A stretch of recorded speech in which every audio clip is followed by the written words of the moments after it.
Okay. On to Act 2, provided my voice holds up. I'm out of practice doing this.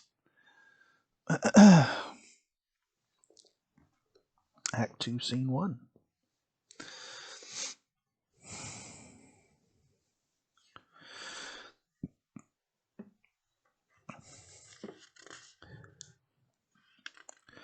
Hear this snoring Scrooge, sleeping to escape the nightmare that is his waking day.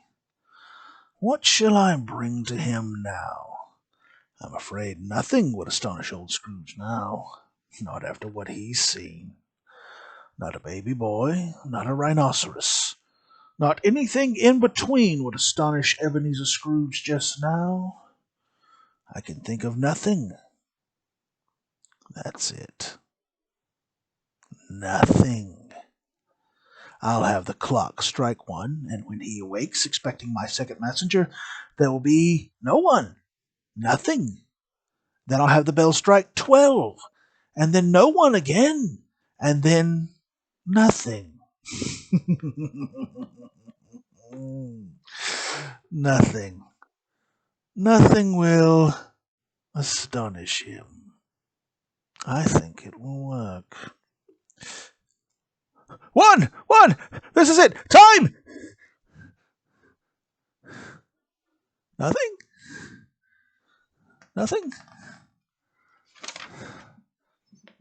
Midnight? How can this be? I'm sleeping backwards. Good heavens! One again. I'm sleeping back and forth. Nothing. Absolutely nothing. Kaboom, yow. Scrooge! What? Stay you put.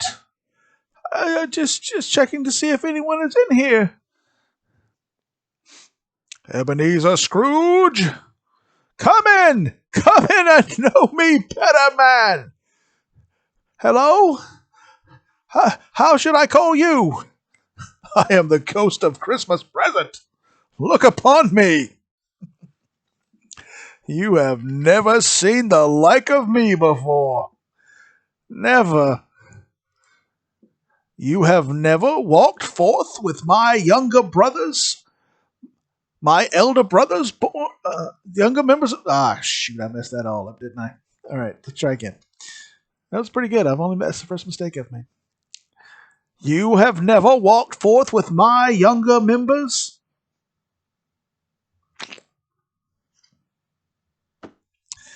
You have never walked forth with younger members of my family? My elder brothers born on Christmases past? I don't think I have. I'm afraid I have not. Have you had many brothers, Spirit? More than 1,800. A tremendous family to provide for. Spirit, conduct me where you will. I went forth last night on compulsion and learned a lesson which is working now.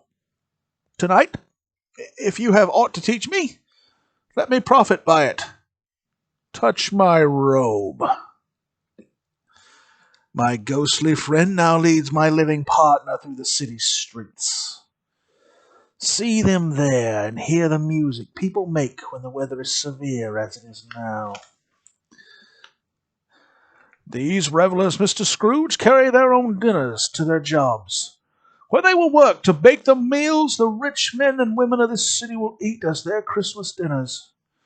Generous people, these, to care for others so. Hey, you watch where you're going. You watch it yourself, mate. I pray you go in ahead of me. It's Christmas. You be first. No, I insist that you be first.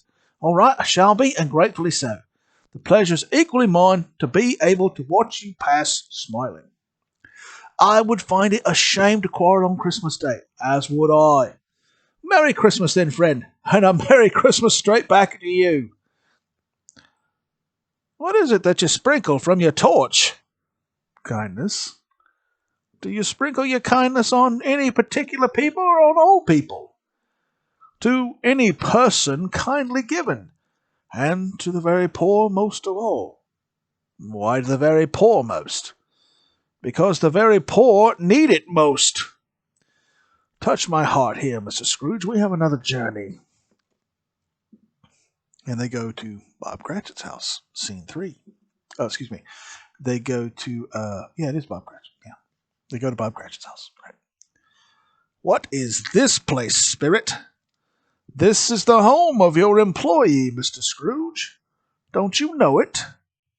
Do you mean Cratchit, Spirit? Do you mean this is Cratchit's home? None other. These children are his? There are more coming presently. On his meager earnings. What foolishness! Foolishness, is it? Wouldn't you say so? 15 shillings a week's what he gets. I would say that he gets the pleasure of his family 15 times a week, times the number of hours a day. Wait, Mr. Scrooge, wait, listen and watch. You might actually learn something. Whatever has got your precious father then, and your brother Tiny Tim? Martha weren't this late last Christmas by half an hour. Here's Martha now, Mother. It's Martha, Mother. Here's Martha. Martha, Mama, hello. Hooray, Martha, Martha. There's such an enormous goose for us, Martha. Why, bless your heart alive, my dear, how late you are. We had a great deal of work to finish up last night, and had to clear away this morning, Mother. Well, never mind so long as you are come. Sit you down by the fire, my dear, and have a warm. Lord bless ye. No, Father's coming. Hide, Martha, hide. Where? Here? Hide. No, there. Merry Christmas! Merry Christmas, my love. Merry Christmas, Peter. Merry Christmas, Belinda. Why, where is Martha? Not coming. Not coming upon Christmas Day? Oh, poor father, don't be disappointed. What's this? 'Tis I, Martha! Martha! Tiny Tim! Come, brother, you must hear the pudding singing in the copper. The pudding? What flavor have we? Plum! Oh, Mother, I love plum. And how did little Tim behave? As good as gold and even better. Somehow he gets thoughtful, sitting by himself so much, and thinks the strangest things you ever heard. He told me, coming home, that he hoped people saw him in the church because he was a cripple, and it might be pleasant to them to remember upon Christmas Day who made lame beggars walk and blind men see. He has the oddest ideas sometimes, but he seems all the while to be growing stronger and more hardy. One would never know. The goose has arrived to be eaten. Oh, Mama, it's beautiful. It's the perfect goose, Mother. To this Christmas goose, Mother and Father, I say, hooray! And all the other children chime in, hooray! Thank you, dear Lord, for your many gifts, our dear children, our wonderful meal, our love for one another, and the warmth of our small fire. A Merry Christmas to us all, my dear. God bless us. Merry Christmas. God bless us. God bless us, everyone. Spirit, tell me if Tiny Tim will live.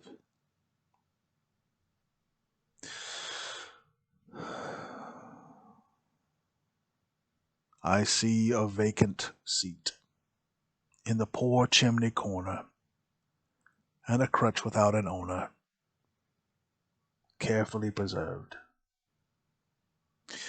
If these shadows remain unaltered by the future, the child will die. Oh, no, kind spirit, say that he will be spared. If these shadows remain unaltered by the future, none other of my race will find him here. What then? If he be like to die, he had better do it, and decrease the surplus population. Would it surprise you to know, old man,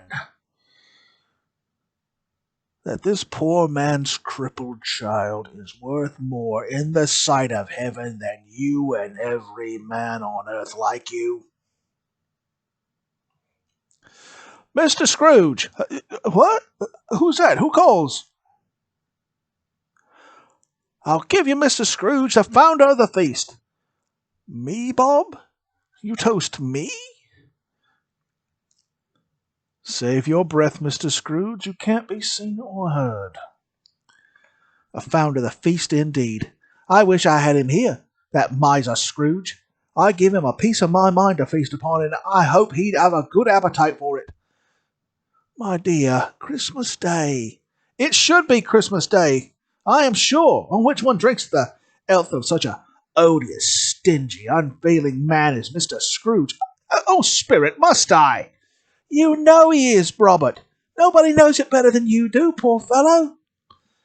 This is Christmas Day, and I should like to drink to the health of the man who employs me and allows me to earn my living and our support, and that man is Ebenezer Scrooge.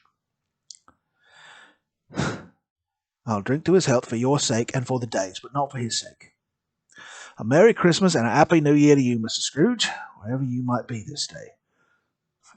Just here, kind madam. Out of sight. Out of sight.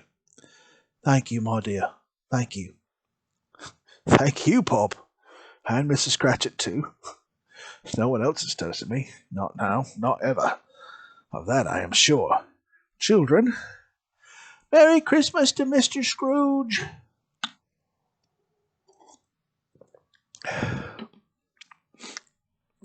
I'll pay you 6pence, Tim, for my favourite song. Oh, Father, I'd love to sing it, but not for pay. This Christmas goose, this feast, you and Mother, my brother and sisters close with me, that's my pay. Martha, will you pay the notes on the lute for Tiny Tim's song? May I sing too, Father? We'll all sing. Mark my words, Ebenezer Scrooge. I do not present the Cratchits to you because they are a handsome or brilliant family. They are not handsome. They are not brilliant. They are not well dressed or tasteful of the times.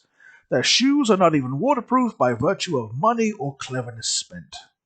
So when the pavement is wet, so are the insides of their shoes and the tops of their toes. These are the Cratchits, Mr. Scrooge. They are not highly special. They are happy, grateful, pleased with one another, contented with the time and how it passes. They don't sing well, do they? But nonetheless, they do sing. Think of that, Scrooge. 15 shillings a week, and they do sing. Hear that song until its end. I am listening. Spirit, it must be time for us to take our leave. I feel in my heart that it is, that I must think on that which I have seen here. Touch my robe again.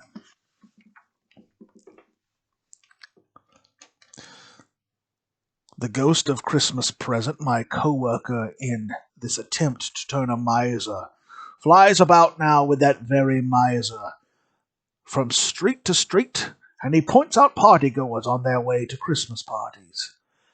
If one were to judge from the numbers of people on their way to friendly gatherings, one might think that no one was left at home to give anyone welcome. But that's not the case, is it? Every home is expecting company, and Scrooge is amazed. What is this place? We've left the Cratchits. You do not recognize them. It is my nephew, and the one he married. It strikes me as so funny to think what he said, that Christmas was a humbug. As I live, he believed it. More shame on him, Fred. Well, he's a comical old fellow, that's the truth. I have no patience with him. Oh, I have. I am sorry for him. I couldn't be angry with him if I tried. Who suffers by his ill whims? Himself, always. It's me they talk of, isn't it, Spirit? Here, wife, consider this. Uncle Scrooge takes it into his head to dislike us, and he won't come and dine with us. What's the consequence? Oh, you're sweet to say what I think you're about to say, Fred. What's the consequence? He don't lose much of a dinner by it, I can tell you that. Oh, Fred! Indeed, I think he loses a very good dinner. Ask my sisters, or your bachelor friend Topper. Ask any of them. They'll tell you what old Scrooge, your uncle, missed. A dandy meal. Well, that is something of a relief, wife. Glad to hear it. The truth is, he misses much yet. I mean to give him the same chance every year, whether he likes it or not, for I pity him. Nay, he is my only uncle, and I feel for the old miser. But I tell you, wife, I see my dear and perfect mother's face in his own wizened cheeks and brow. Brother and sister they were, and I cannot erase that from each view of him I take. I understand what you say, Fred, and I am with you in your yearly asking, but he never will accept, you know. He never will. Well, true, wife. Uncle may rail at Christmas till he dies. I think I shook him some with my visit yesterday. I refused to grow angry. It was he who grew angry, wife. What he says is true, Spirit. Bah! Humbug! There is much laughter in our marriage, wife. It pleases me. You please me. And you please me, Fred. You're a good man. Come now. We have to look at the meal. Our guests will arrive soon. My sisters, Topper. A toast first. A toast to Uncle Scrooge. A toast to him. Uncle Scrooge has given us plenty of merriment, I am sure, and it would be ungrateful not to drink to his health.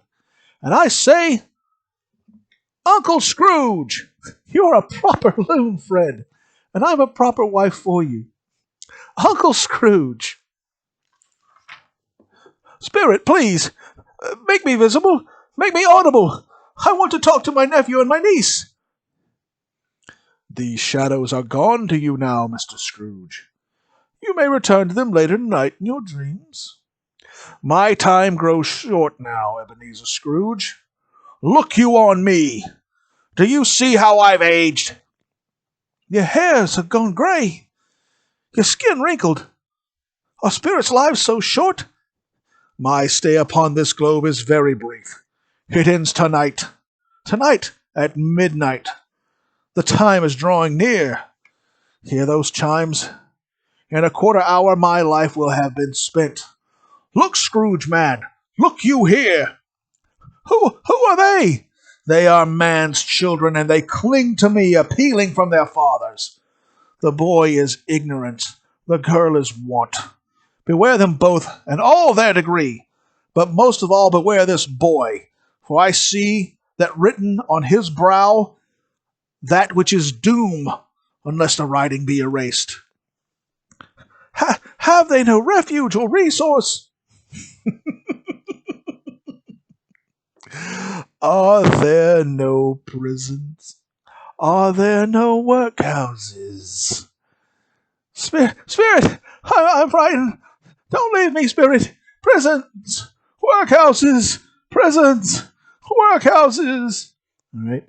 And as we know, present disappears, and behind him appears future.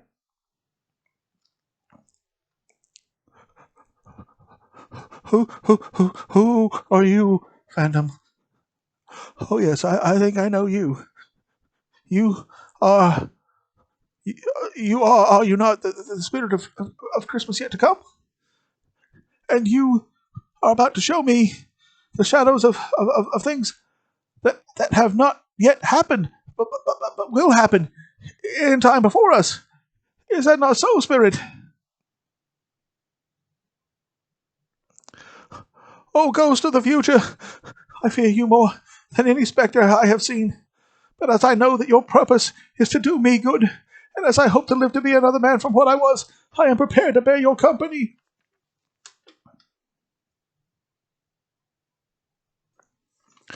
Lead, lead on then. Lead on. The night is waning fast, and it is precious time to me. Lead on, spirit. Oh, no, I don't know much about it either way. I only know he's dead. When did he die? Last night, I believe. Why, what was the matter with him? I thought he'd never die, really. Goodness knows, goodness knows. What has he done with his money? I haven't heard, have you?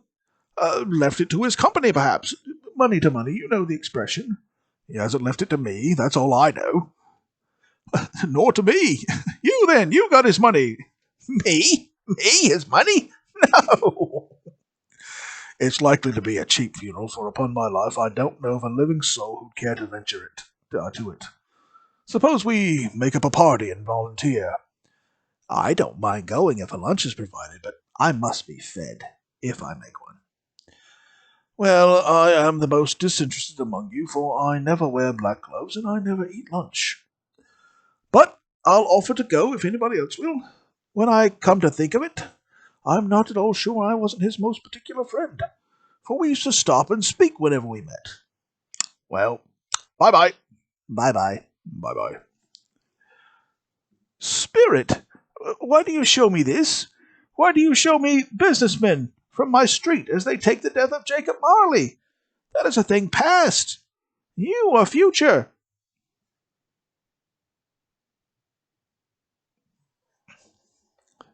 And we go to Old Joe's hideaway.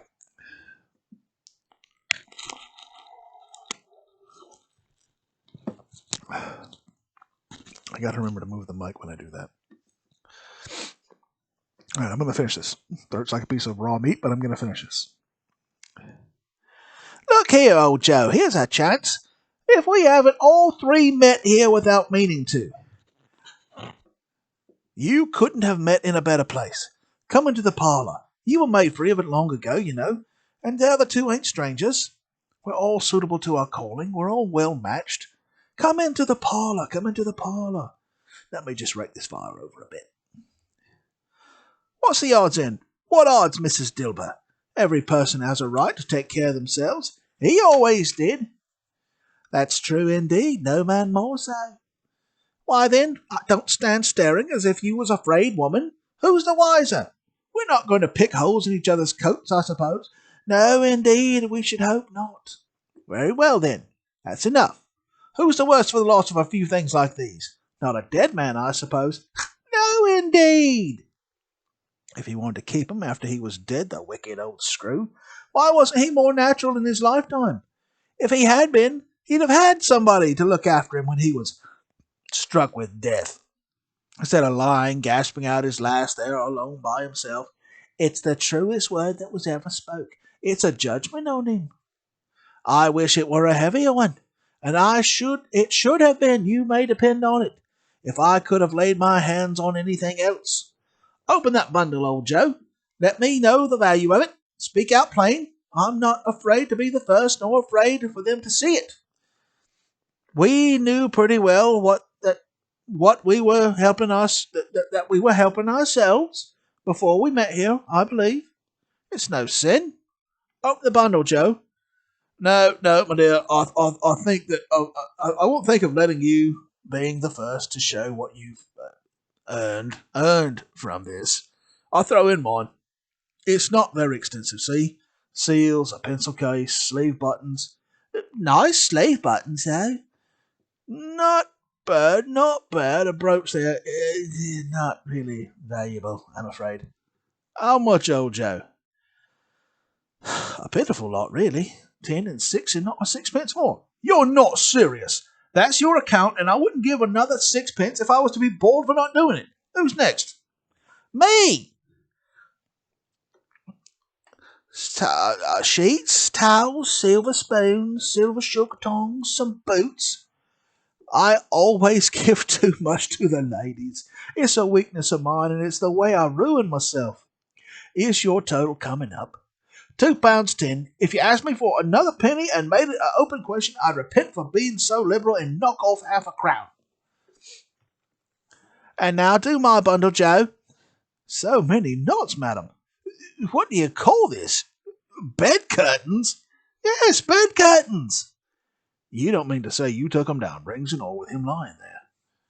Yes, I did, and why not? You were born to make your fortune, and you'll certainly do it. I certainly shan't hold my hand when I can get anything in it by reaching it out, for the sake of such a man as he was, I promise you, Joe. Don't drop that lamp oil on those blankets now. His blankets? Who else's do you think? He isn't likely to catch cold without 'em, I dare say. I hope he didn't die of anything catching, eh? Don't you be afraid of that. I ain't so fond of his company that I'd loiter about him for such things if he did. Ah, you may look through that shirt till your eyes ache, but you won't find a hole in it nor a threadbare place. It's the best one he had, and a fine one too. They'd have wasted it if it hadn't been for me. What do you mean they'd have wasted it? Putting it on him to be buried in, to be sure. Somebody was fool enough to do it, but I took it off again. If calico ain't good enough for such a purpose, it isn't good enough for anything. It's quite as becoming to the body. He can't look uglier than he did in that one. Oh. £1.06 for the lot. And that's the end of it, you see. He frightened everyone away from him while he was alive to profit us when he's dead.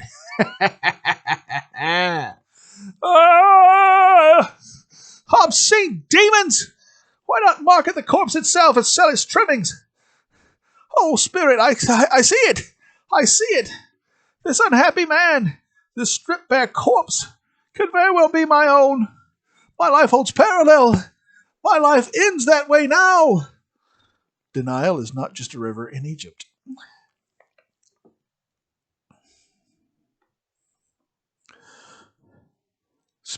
Spirit, this is a fearful place. In leaving it, I shall not leave its lesson. Trust me, let us go.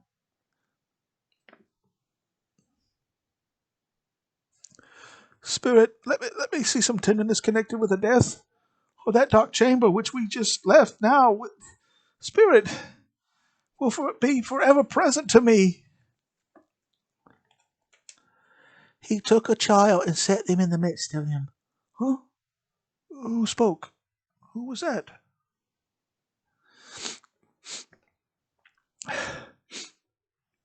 The colour hurts my eyes. That's better. My eyes grow weak sewing by candlelight. I shouldn't want to show your father weak eyes when he comes home. Not for the world. It must be near his time. Past it, rather. But I think he's been walking a bit slower than usual these last few evenings, Mother. I have known him walk with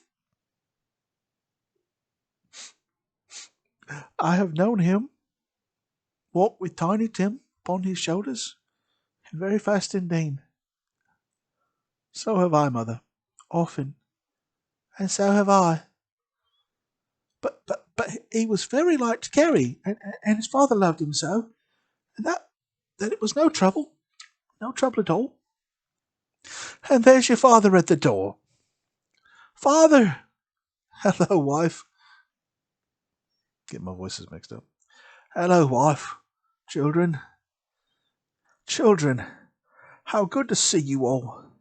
Hey, you, wife. And look at this sewing. I've no doubt with all your industry, we'll have a quilt to set down upon our knees in church on Sunday. You made the arrangements today then, Robert, for the service to be on Sunday? The funeral? Yes, I did. I wish you could have gone. It would have done you good to have seen how green a place it is. But you'll see it often. I promised him that I would walk there on Sunday after the service. My little child. My little child. Father. Forgive me. I saw Mr. Scrooge's nephew, who, I just met once before, and he was so wonderful to me, wife. He is the most pleasant man I've ever met. He said, I am oddly sorry for it, and heartily sorry for your good wife. If I can be of service to you in any way, here's where I live. And he gave me this card. Let me see it. And he looked straight to me. He looked straight. He looked me straight in the eye, wife, and said meaningfully, I pray you'll come to me, Mr. Cratchit, if you need some help. I pray you do. Now, it wasn't for the sake of anything he might be able to do for us, so much as for his kind way. It seems that he had known our Tiny Tim and felt with us. I'm sure he's a good soul. You would be sure of it, my dear, if you saw and spoke with him. I shouldn't be at all surprised if he got Peter a situation. Only hear that, Peter. And then Peter will be keeping company with someone and setting up for himself. Get along with you. It's just as likely as not one of these days, though there's plenty of time for that, my dear. But however and whenever we part from one another, I am sure we shall none of us forget poor Tiny Tim, shall we? Or this first parting that was among us. No, father, never. And when we recollect how patient and mild he was, we shall not quarrel easily among ourselves, and forget poor Tiny Tim in doing it. No, father, I am very happy. I'm very, very happy. Spectre, something informs me that our parting moment is at hand. I know it, but I know not how I know it. Am I that man those ghoulish parasites so gloated over? Before I draw near to that stone to which you are pointing, give me one answer. Are these the shadows of things that will be, or the shadows of things that might be only? Oh, no, Spirit! Oh, no! No! No! Spirit, hear me! I am not the man I was. I will not be the man I would have been but for this intercourse. Why show me this if I am past all hope? Oh, good Spirit, I see by the wavering of your hand that your good nature intercedes for me and pities me. Assure me that I may yet change these shadows that you have shown me by an altered life. I will honor Christmas in my heart and try to keep it all the year. I will live in the past, the present, and the future. The spirits of all three shall strive within me. I will not shut out the lessons that they teach. Oh, tell me that I may smudge away the writing that is upon this stone. Spirit, dear Spirit, I am praying before you. Please give me a sign that all is possible. Give me a sign that all hope for me is not lost. Oh, Spirit, kind Spirit, I beseech thee, give me a sign. Right? And of course, future disappears. And the scene shifts to scene 5, the last scene.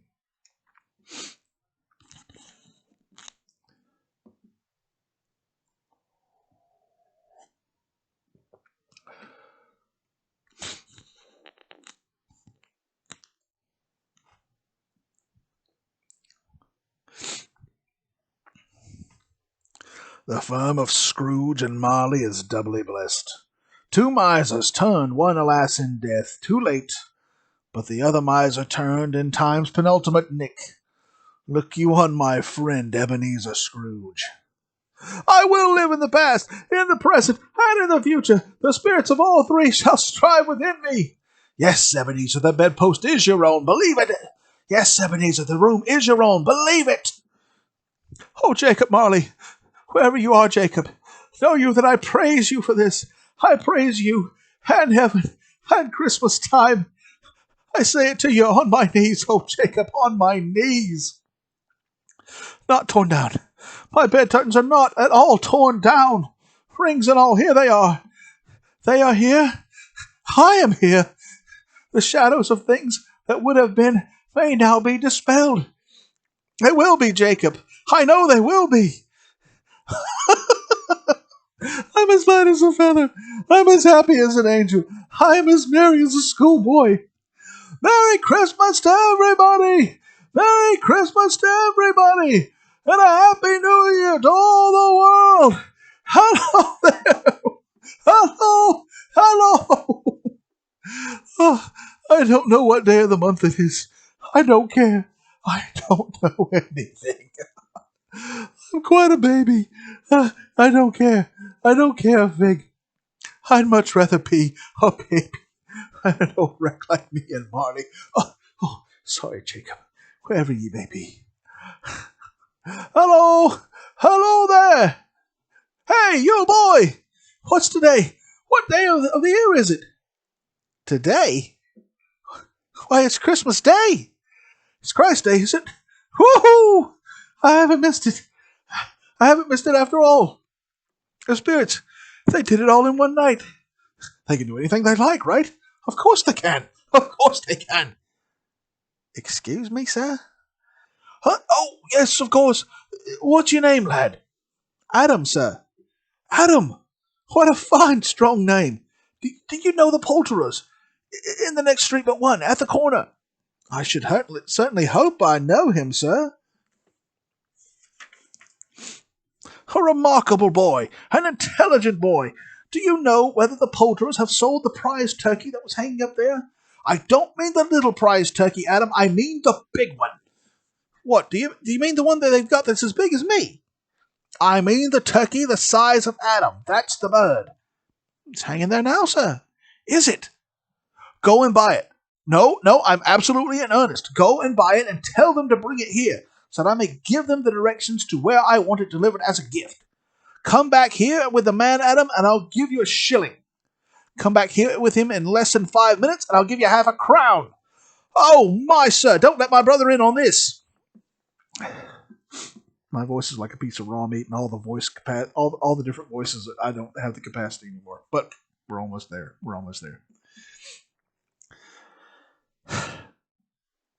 An act of kindness is like the first green grape of summer. One leads to another, and another, and another. It would take a queer man indeed not to follow an act of kindness with an act of kindness. One simply wets the tongue for more. The taste of kindness is too sweet. Gifts, goods, are lifeless. But the gift of goodness one feels in the giving is full of life. It is a wonder. I'm here! Here I am, sir. 3 minutes flat. A world record. I've got the poultry man, and he's got the poultry. I have earned my prize. Sir, if I live... You are truly a champion, Adam. And here's the bird you ordered, sir. Oh, my. Look at the size of that turkey, will you? He never could have stood upon his legs, that bird. He would have snapped them off in a minute like sticks of sealing wax. Why, you'll never be able to carry that bird to Camden Town. I'll give you money for a cab. Camden Town's where this is going, sir? Oh, yeah, I didn't tell you, yes. Yes, I've written the precise address down here, just here on this. Bob Cratchit's house. Now, he's not to know who sent him this. Do you understand me? Not a word. I understand, sir, not a word. Good. Then, there you go, then. This is for the turkey, and this is for the taxi, and this is for your world record run, Adam. But I don't have change for that, sir. Then keep it, my lad. It's Christmas. Thank you, sir. Merry, Merry Christmas. And you've given me a bit over much here, too, sir. Of course I have, sir. It's Christmas. Oh, well, thanking you, sir. I'll have this bird to Mr. Cratchit and his family in no time, sir. Don't you worry none about that. Merry Christmas to you, sir, and a very Happy New Year. And Scrooge goes about going and buying Christmas presents and arranging things and surprises. And he goes to church for the first time in God knows how long, and so on and so forth. Merry Christmas, madam. Merry Christmas, sir. Merry Christmas, sir. Merry Christmas, sir. Oh, you, my dear sir. How do you do? I do hope that you succeeded in your charity work yesterday.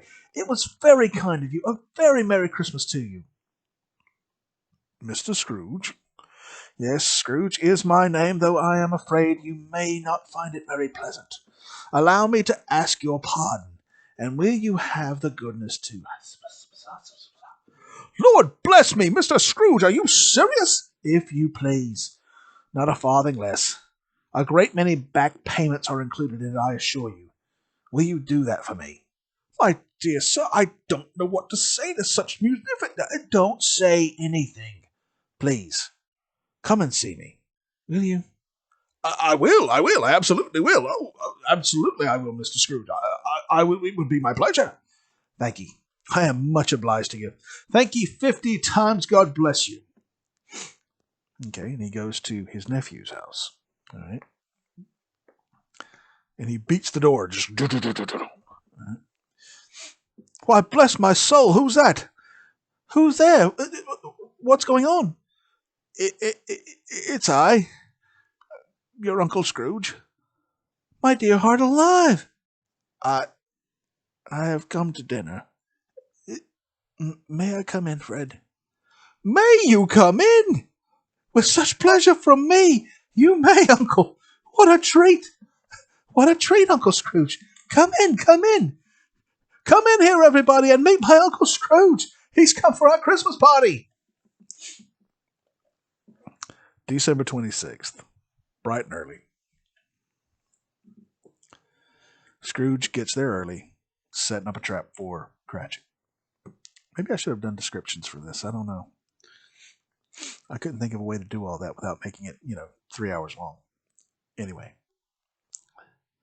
What do you mean by coming in at this time of day? A full 18 minutes late, Mr. Cratchit. Hello, sir. Do you hear me? I am very sorry, sir. I am behind my time. You are? Yes, I certainly think you are. Step this way, sir, if you please. It's only but once a year, sir. It shall not be repeated. I was making rather merry yesterday and into the night. Now, I'll tell you what, Cratchit. I am not going to stand this sort of thing any longer. I am therefore about to raise your salary. Oh, no, sir, What did you say, sir? A Merry Christmas, Bob. A merrier Christmas, Bob, my dear good fellow, than I have given you for many a year. I'll raise your salary and endeavor to assist your struggling family, and we will discuss your affairs this morning after a bowl of smoking bishop. Bob, make up the fires and buy another coal scuttle before you dot another I, Bob.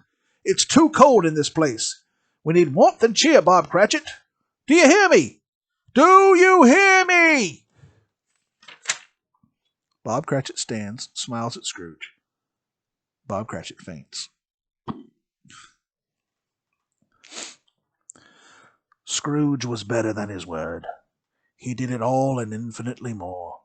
And to Tiny Tim, who did not die, he was a second father.